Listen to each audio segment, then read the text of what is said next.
Good morning. Good afternoon. Good afternoon all of you. आज हम लोग शब्द रूपानाम प्रयोगही करेंगे। Yes, good afternoon. हम लोग आज शब्द रूपानाम प्रयोगही करेंगे।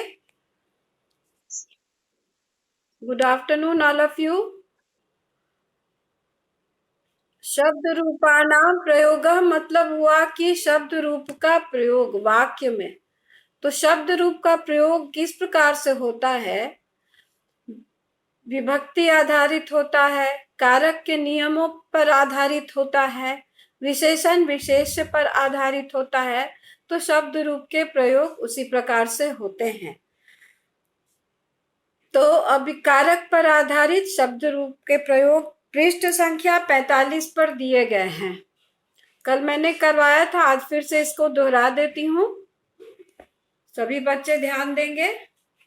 इसे मैं फिर से दोहरा दूंगी, कर दूंगी इसे, फिर से इसका अभ्यास करेंगे। Good morning, good morning all of you. This is good afternoon. ये शुभ मध्याह्न। तो यहाँ पृष्ठ संख्या 45, पेज नंबर 45 आप लोग निकाल लेंगे सभी बच्चे। पेज नंबर 45 निकालेंगे। उस पर दिया हुआ है शब्द रूप प्रयोग। कल मैंने कारक के नियम बताया था। मतलब मूल रूप से कर्ता क्या है, कर्म क्या है, करण क्या है, संप्रदान क्या है, अपादान क्या है, संबंध, अधिकरण और संबोधन। कर्ता उसे कहते हैं। कर्ता किसे कहते हैं? कर्ता जो कार्य को करने वाला है। कर्ता, कर्ता प्रथमा, उसका चिन्ह होता है ने, और इसका चिन्ह होता है ने। और कर्ता क्या है? कर्ता जो कार्य को संपादित करता है। ठीक है। उसके बाद होता है कर्म। इसका संबंध होता है द्वितीया से, कर्मणि द्वितीया। और इसका चिन्ह होता है को। इसका चिन्ह होता है को। तो कर्ता की क्रिया का फल जिस पर पड़े उसे कर्म कहते हैं। जैसे राम विद्यालयम गच्छति, तो विद्यालयम वहां पर कर्म हो गया। राम के जाने की क्रिया का फल किस पर पड़ रहा है? विद्यालय पर पड़ रहा है, तो उसमें द्वितीय विभक्ति लगी। उसके बाद आया करण। करण का संबंध किससे है? तृतीय विभक्ति से, तृतीय से। और इसका चिन्ह है से, ब्रैकेट में द्वारा, साथ के अर्थ में। ठीक है। करण किसे कहते हैं? करण जो कि क्रिया करने में सहायक, इसलिए उसे करण कहते हैं। और करण में तृतीय विभक्ति लगती है। तो करणे, तो जैसे रामः कलमेन लिखति, तो वहां क्या हो गया? करण कौन हो गया? कलम। कलम में कौन सी विभक्ति लगी? तृतीया। इसके बाद आता है संप्रदान। संप्रदान का क्या अर्थ है? जिसे कुछ दिया जाए या जिसके वास्ते कुछ किया जाए उसे संप्रदान कहते हैं। और इसका कौन सी विभक्ति से संबंध है? चतुर्थी। चतुर्थी विभक्ति से संबंध है। और इसका चिन्ह है के लिए। ठीक है। इसका चिन्ह जैसे राजा विप्राय धनम यच्छति, विप्र वहां पर क्या हो गया? संप्रदान कारक हो गया, क्योंकि वह उसे दिया जा रहा है। विप्र मतलब ब्राह्मण। राजा विप्राय धनम यच्छति, राजा विप्र को अर्थात ब्राह्मण को धन दे रहा है, तो वो चतुर्थी विभक्ति। या किसके वास्ते कुछ कार्य किया जाए उसमें भी चतुर्थी विभक्ति लगती है। जैसे माता पुत्राय भोजनम पचति, माता पुत्र के लिए भोजन बनाती है, तो पुत्राय में चतुर्थी। अब है अपादान। अपादान कारक। अपादान किसे कहते हैं? इसका संबंध पंचमी से। और इसका चिन्ह क्या है? इसका चिन्ह है से, किस अलगाव के, अलग होने की। ठीक है। कल हम बताए थे कि अपादान किसे कहते हैं, जब दो वस्तुओं में अलगाव होता है और जो स्थिर होता है उसकी अपादान संज्ञा होती है और उसमें पंचमी विभक्ति लगती है।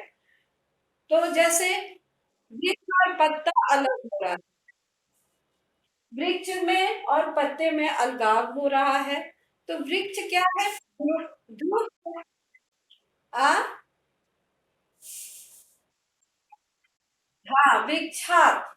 तो वृक्ष जो है, वृक्षात पत्रम पतति, वृक्ष वहां पर अपादान हो गया और उसमें पंचमी विभक्ति लगी, वृक्षात पत्रम पतति, वृक्ष से पत्ता गिरता है।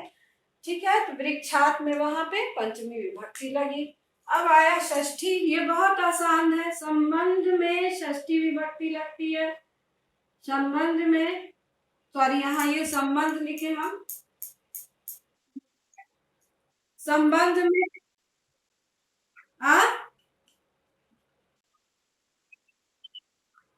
अच्छा, वो अनुच्छेद हम मंडे से करेंगे, लगातार हो जाएगा, अनुच्छेद लिखवा देंगे। संबंध, हालांकि मैंने लिखा तो उसमें अनुच्छेद ही, लेकिन या कोशिश करेंगे एक अनुच्छेद लिखवा। संबंध षष्ठी, षष्ठी और इसका चिन्ह हो गया के। हाँ, जैसे रामस्य गृहम, राम का घर, रामस्य गृहम, राम का घर। हाँ हाँ हाँ, बिल्कुल, का भी लगेगा, के भी और की भी। अब आ गया हमारा कौन सा? अधिकरण। अधिकरण मतलब जहाँ क्रिया का आधार होता है, हाँ, जहाँ क्रिया संपन्न होती है उसे अधिकरण कहते हैं। अधिकरण में सप्तमी विभक्ति होती है। जैसे में पर, इसका चिन्ह क्या हो गया? में और पर। वृक्ष, हाँ, वृक्ष पुष्पाणि विकसंति, वृक्ष पर फूल खिलते हैं, वृक्ष पर फूल खिलने की क्रिया हो रही है। ठीक है, वृक्ष फलानी उद्भवंती, वृक्ष पर फल उत्पन्न हो रहे हैं, वहां पर क्रिया हो रही है। जले मीनाः तरंती, जल में मछलियां तैर रही हैं। ठीक है, उसके बाद तो इस तरह से देखेंगे कि जहां पे क्रिया हो रही है वहां वह अधिकरण है और उसमें सप्तमी विभक्ति लगती है। लास्ट है संबोधन, किसे संबोधित किया जाए? संबोधन, किसी को पुकारा जाए तो वो संबोधन, यहाँ संबोधन ही लिखते हैं। ऐसे अष्टमी हो जाएगा, ये अरे, हे अरे, हे अरे। ठीक है, अब इसका हम उदाहरण बना ले यहाँ पर। अब पहला है, तुम ही लोग बताओ, पृष्ठ संख्या 45। पहला है डैश जिज्ञासु आसीत, क्या होगा? यह कर्ता होगा, बालक। Page number 45। बालः जिज्ञासु आसीत, बालः जिज्ञासु आसीत। उसके बाद है जना डैश शक्ति प्राप्नुवन्ति, किससे लोग शक्ति प्राप्त करते हैं? भोजने, भोजनम, भोजने क्या हो जाएगा? भोजने। डैश विद्या विवादाय भवति, आ बालम नहीं होगा क्योंकि वो कर्म हो जाएगा, नहीं वो कर्म है। बालः बालौ बालाः, बालम बालौ बालान, बालम हो गया कर्म, बालक को, यहाँ पे कर्ता लिखना है ना, ये कर्ता है। बालः जिज्ञासु आसीत, बालक जिज्ञासु था। दूसरा है जना डैश शक्ति प्राप्नुवन्ति, लोग किससे शक्ति प्राप्त करते हैं? भोजने, कौन सा होगा? भोजनम होगा या भोजने होगा? भोजने। ठीक है, डैश विद्या विवादाय भवति, खलस्य और खलात, इसमें कौन सा होगा? खलस से होगा। Very good. ठीक है। उसके बाद है त्वम वद। यहाँ पे संबोधन के हिसाब से कौन सा होगा? हे श्याम। हे श्याम त्वम वद। उसके उसके बाद है छात्रा डैश उद्यानम गच्छन्ति। किसी प्रयोजन के लिए उद्यान जा रहे हैं, तो वहां कौन सी विभक्ति लगेगी? Very good. मनोमध्यमाय जना डैश भ्रमंती। उद्याने। उद्याने। ठीक है, उद्याने। ते डैश नमंती। अध्यापकम होगा। नमंती है तो अध्यापकम होगा। ते अध्यापकम नमंती। सह डैश आगच्छति। सह नगरात आगच्छति। ठीक है, तो ये आपको बना लीजिएगा। अब हम लोग अनुच्छेद लिखेंगे।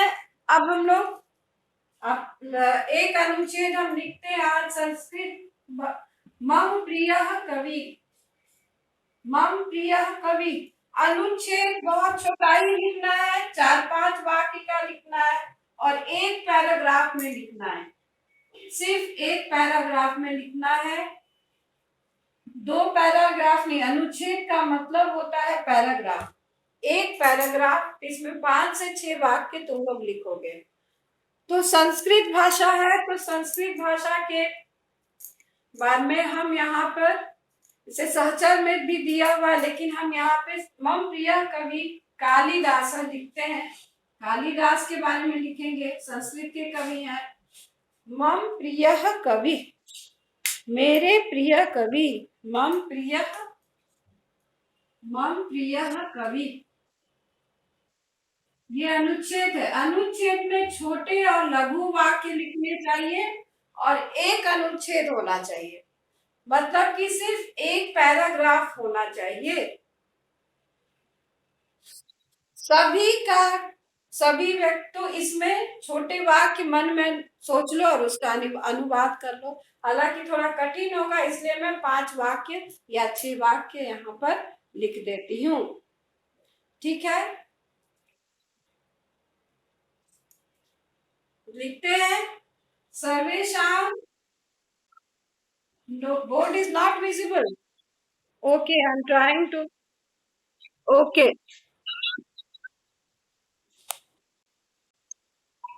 okay, I'm trying to. मैं आप कोशिश कर रही हूँ कि आप लोग इसको लिख देख सकिए।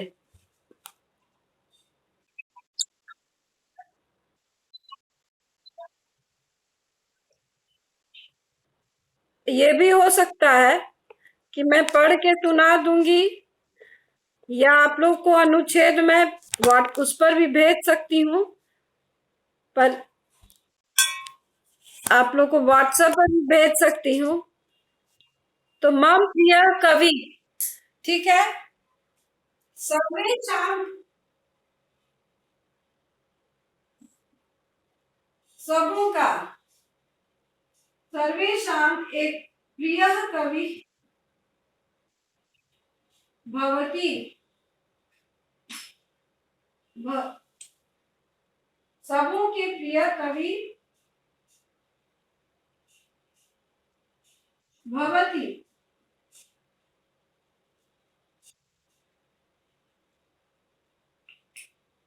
उसके बाद लिखे मम प्रिय कवि। ये हम लिख नहीं पा रहे, पेन में थोड़ी गड़बड़ी है।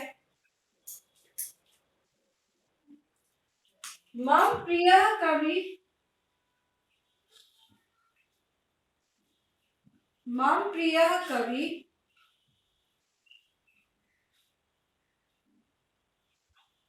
महाकवि कालिदासः वर्तते।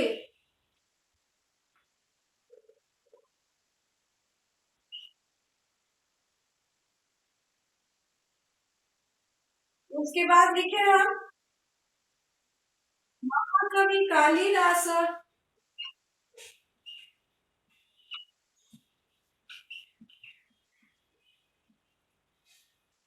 संस्कृत भाषाया संस्कृत भाषाया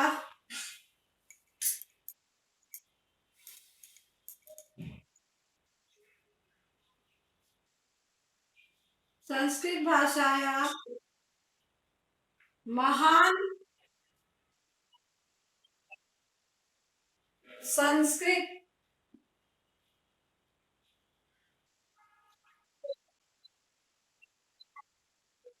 महान देखो महत् सर्वेषां प्रिय कवि भवति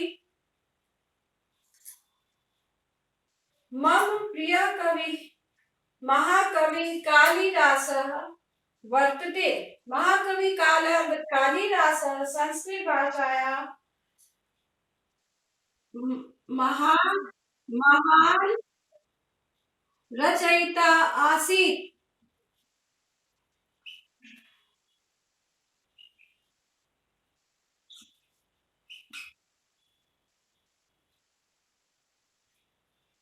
सः महाकाव्यानि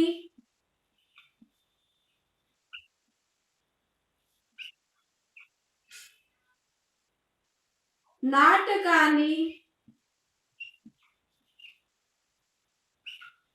अरचयत् महाकाव्यानि नाटकानि गीतिकाव्यानि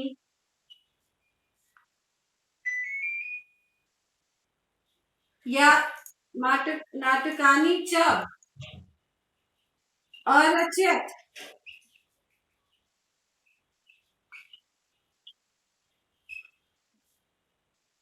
रघुवंश महाकाव्यम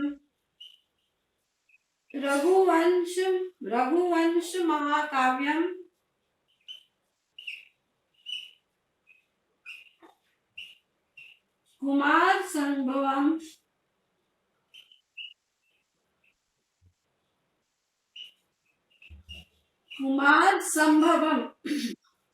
यहाँ पे आधा लिखे हैं।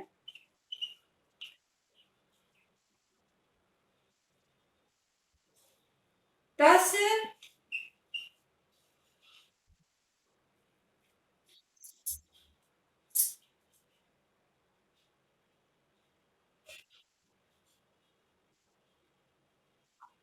महा कहाँ पर स महाकाव्यानि नाटकानि च अरचयत्। रघुवंश महाकाव्यम कुमार संभवम तस्य यहाँ च लिखो च कहाँ पे च ये च के बाद अरचयत् रघुवंश महाकाव्यम कुमार संभवम च इति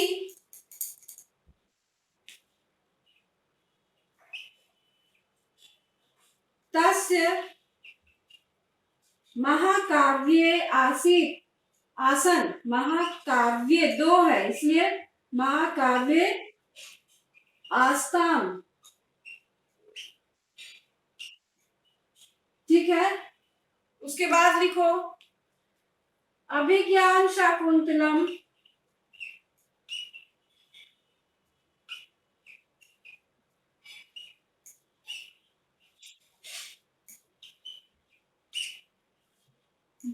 इसके बाद लिखो मालविकाग्निमित्रम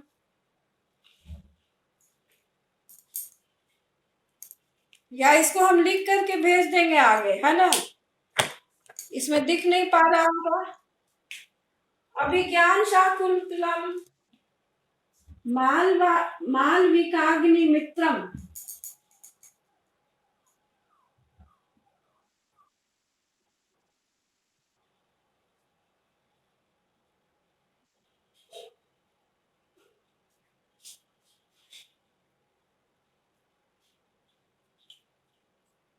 यहाँ पर से आधा है मालविकाग्निमित्रम विक्रमोर्वशीय विक्रमोर वशीय।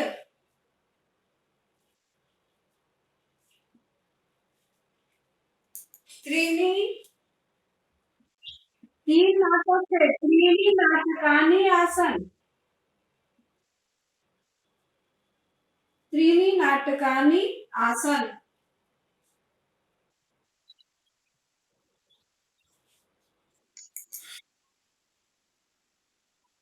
मालविकाग्नि मित्रम। मालविकाग्नि वी, इसको लिख करके भेज देंगे।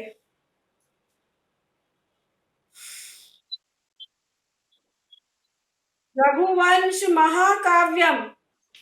महा,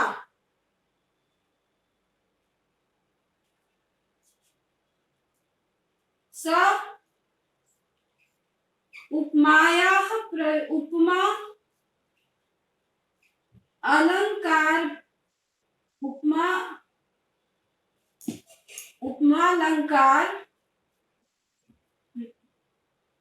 रस्य प्रयोगे अतीव कुशल आसीत्। अतीव कुशल आसीत्।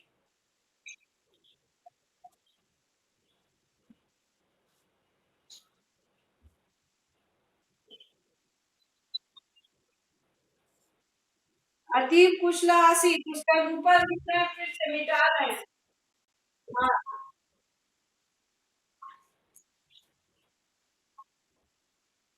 लास्ट में लिख रहे हैं। हाँ, बोलो। हाँ हाँ, बिल्कुल बता सकते हैं, ऊपर में फिर लिखो।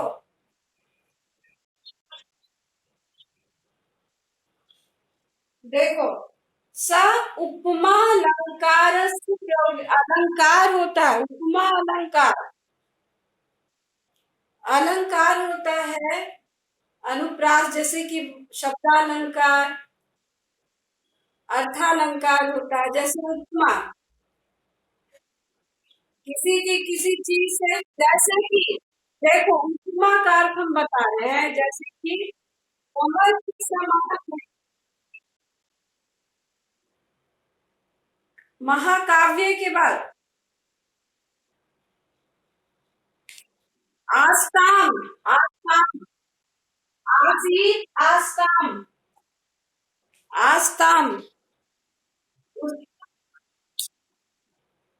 इसको हम लिख करके ही भेज देंगे। ठीक है, ये ज्यादा तुम लोग के यहाँ पर भी डिफिकल्ट लग रहा है, इसको हम लिख करके भेज देंगे। अब यहाँ पे एक लास्ट लाइन लिखोगे कि महाकवि कालिदास है।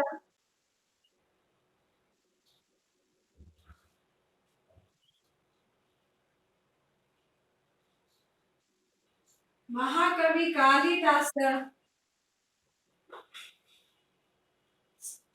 संस्कृत साहित्य, महाकवि कालिदास संस्कृत साहित्य काशस्य दीप्यमान नक्षत्र अस्ति। अभी तक वो नक्षत्र, या आसित लिख दो, इसको हम भेज देंगे लिख कर। हाँ, बोलिए। हाँ, बिल्कुल।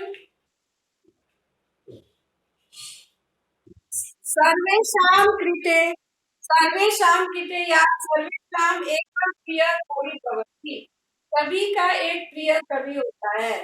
मम प्रिय कवि, एक मिनट, मम प्रिय कवि महाकवि कालिदास वर्तते। मेरे प्रिय कवि महाकवि कालिदास हैं। महाकवि कालिदास संस्कृत भाषाया महान रचयिता आसीत्। महाकवि कालिदास संस्कृत भाषा के महान रचयिता थे। सः महाकाव्यानि नाटकानि च रचयत्। उसने उन्होंने महाकाव्य और नाटक रचे। महाकाव्य कुमार संभवम इति तस्य महाकाव्ये आस्ताम्।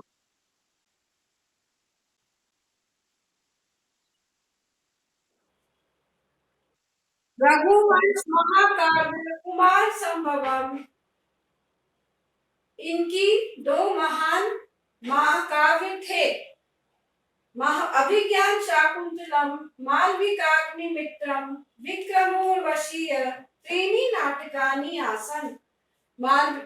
अभिज्ञान शाकुंतलम मालविकाग्निमित्रम विक्रमोर्वशीय 3 नाटक थे। सब उपमा अलंकारस्य प्रयोगे उपमा अलंकार के प्रयोग में अतीव कुशल आसीत् बहुत कुशल थे। उपमा क्या होता है? जैसे कि उसका मुख चंद्रमा के समान है, ठीक है, तो चंद्रमा के समान, तो चंद्रमा की मुख की तुलना किससे की गई है? चंद्रमा के समान, तो वहां पर वह उपमा अलंकार हो गया। तो सह उपमा अलंकारस्य प्रयोगे अतीव कुशल आसीत्। अतीव, अतीव के बाद त्रीणि नाटकानि, त्रीणि नाटकानि कहाँ पर है? त्रीणि, त्रीणि नाटकानि, नाटकानि, नाटक, त्रीणि नाटकानि।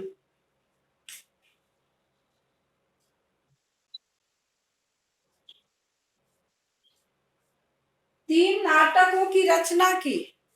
त्रीणि नाटकानि, ओके, इसको मैं लिख करके भेज दूंगी। और सह उपमा अलंकार से प्रयोगे अतीव कुशल आसीत्। वह उपमा के अलंकार के योग प्रयोग में बहुत कुशल थे। महाकवि कालिदास संस्कृत साहित्याकाशस्य दीप्यमान नक्षत्र आसीत्। संस्कृत साहित्य आकाश के दीप्यमान नक्षत्र थे। इसको मैं तुम लोग को उस पे व्हाट्सएप पे या स्नैप पर लिख करके भेज दूंगी, तुम लोग कॉपी में लिख लेना। ये इसमें नहीं समझ में आ रहा है? हाँ,